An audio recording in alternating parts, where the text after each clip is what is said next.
লক্ষ টাকা খরচ কইরা প্লাস টানা 2 বছর ধরে 2 বছরের বেশি সময় ধরে এই দাঁতের উপরে যে পরিমাণে টর্চার করছি, এরপরে যদি দাঁত সুন্দর না হয় তাহলে সেটা তো কোনোভাবে মানা যায় না। এই হচ্ছে আমার ব্রেসগুলোর ওপরে। তো এটা হচ্ছে রিটেইনার, যেটা আমি ইউজ করি এখন।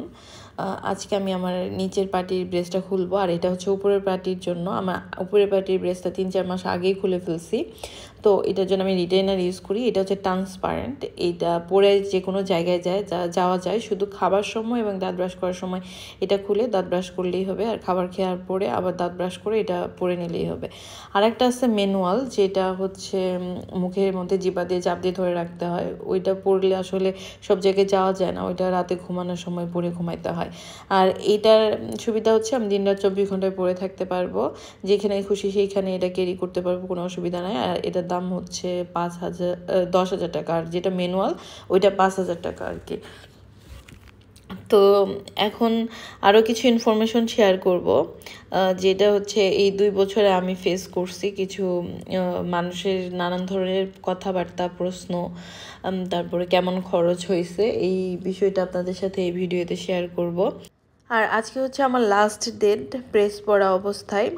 আজকে আমি আমার নিচের পাটির ব্রেসটা খুলে ফেলবো, আর উপরের পাটির ব্রেসটা আগেই খুলছি। তো আমি ডক্টর চেম্বারে চলে গেলাম, গিয়ে দেখি ভাইয়া আসে নাই। আমি ভাইয়াকে ফোন দিলাম। ভাইয়া বলার কারণ হচ্ছে ডক্টর আমার আব্বুকেও ট্রিটমেন্ট করাইছে, আব্বুকে আঙ্কেল ডাকতো, সেজন্য আমি ভাইয়া ডাকি। আর এই রিনার ডক্টর চেম্বারটা হচ্ছে ওনার ওয়াইফের নামে। ওনার ওয়াইফ হচ্ছে ঢাকা মেডিকেলের ডক্টর, গাইনি বিভাগের। উনিও এখানে রুগী দেখে। লাস্টবারের মতো আমি আমার দাঁতগুলো দেখে নিচ্ছিলাম যে কেমন লাগছে। এরপর ভাইয়া আসলো, আসার পর আমার ব্রেস খুলে দিচ্ছিল। এখন আসি ব্রেসের প্রাইসের উপরে। এটা হচ্ছে ডিপেন্ড করে কে কেমন পছন্দ, কে কোন ধরনের ব্রেস লাগাইতে চান। ব্রেসের মধ্যে বিভিন্ন রকমের ভ্যারাইটি আছে। প্লাস হচ্ছে কারো দাঁতে যদি বেশি প্রবলেম থাকে, আর তারপর হচ্ছে আপনার এরিয়া বুঝে, তারপর ডক্টর বুঝে হচ্ছে আপনার ব্রেসের দাম রাখে মানুষ।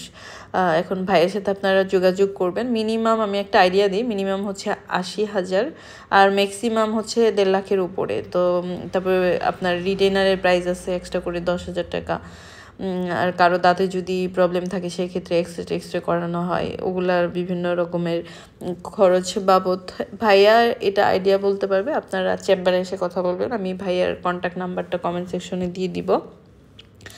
আর হচ্ছে দাঁতে কোনো সমস্যা হয় কিনা, সমস্যার কথা বলতে গেলে হচ্ছে যেমন ধরেন দাঁতে ব্যথা হয়। প্রথমবার যখন আপনি ব্রেস লাগাবেন তখন আমার প্রায় 3-4 দিন জ্বর ছিল, আর প্রচণ্ড ব্যথা হচ্ছিল। আমি ভাইয়াকে ফোন দিয়ে বলছিলাম, ভাই আমি খুলে ফেলতে চাই। পরে ভাইয়া বলছে যে বেশি কষ্ট হলে নাপা খেয়ে নাও, কিন্তু ব্যথার ওষুধ আমি সাজেস্ট করছি না।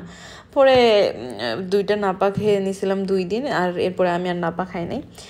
ব্যথা এর পরবর্তীতে যতবার ফলোআপে গেছি একটু একটু ব্যথা হয়েছে, কারণ একটা জিনিস এক জায়গা থেকে আরেক জায়গায় মুভ করতেছে দাঁতটা, তো ব্যথা হওয়াটাই স্বাভাবিক। ওইটা একটু সহ্য করতে হবে, কারণ আপনি যদি একটা বেটার মানে ফিডব্যাক পাইতে চান সে তো কষ্ট করতেই হবে।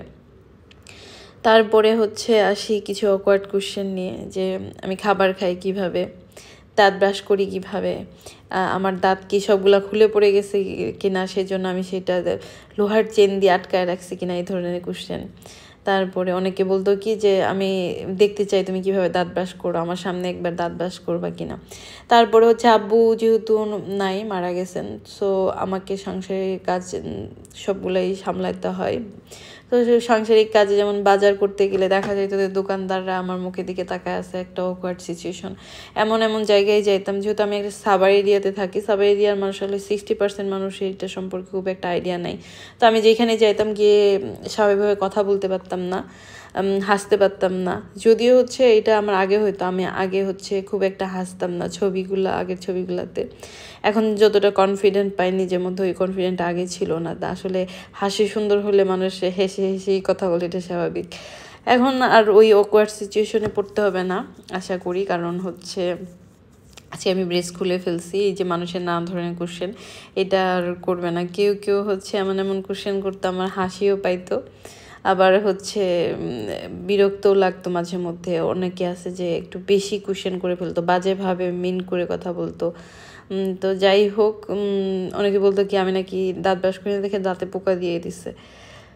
তো একটা লম্বা জার্নি, লম্বা সময় ধরে একটা জিনিস ক্যারি করলাম, আজকে সেটা খুলে ফেললাম। ভালোও লাগতেছে, কারণ দাঁত আগে থেকে অনেকটা দেখতে বেটার ফিল হচ্ছে।